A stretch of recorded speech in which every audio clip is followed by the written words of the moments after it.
So this was interesting. My wife and I had moved to Scotland that's where I was beginning to do my PhD, and we needed to find a church. So we went to this local church because that was our desire, to be in the local community and so forth. And the first Sunday we arrived, we were told, our pastor's on sabbatical for the summer. We gave him some time off to do whatever. So for the next 10 weeks, we have a local seminary student.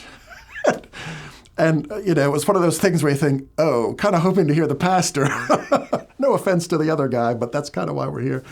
And we listened to his sermon, and it was horrific. It was just awful. He's clearly trying. That's the one thing I really was impressed with.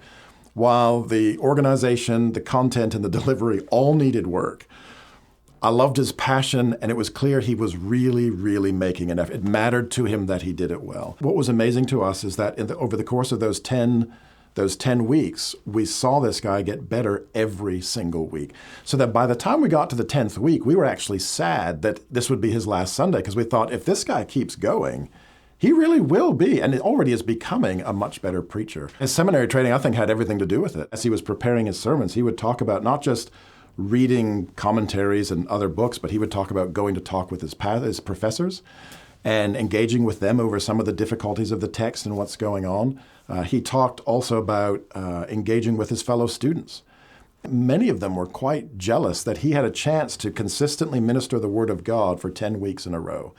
But he did talk about the fact that really mattered. I don't think this man's preaching could have improved over 10 weeks if he did not have the face-to-face opportunity to engage with his other students who could talk to him about preaching, and if he could engage with faculty and actually just walk in, knock on the door, and say, hey, can you help me work through this? I don't understand what's going on here in the passage. So I think it was that personal, face-to-face, sit-down, just being there with other people that was a big part of his seminary education and therefore his improvement in ministry.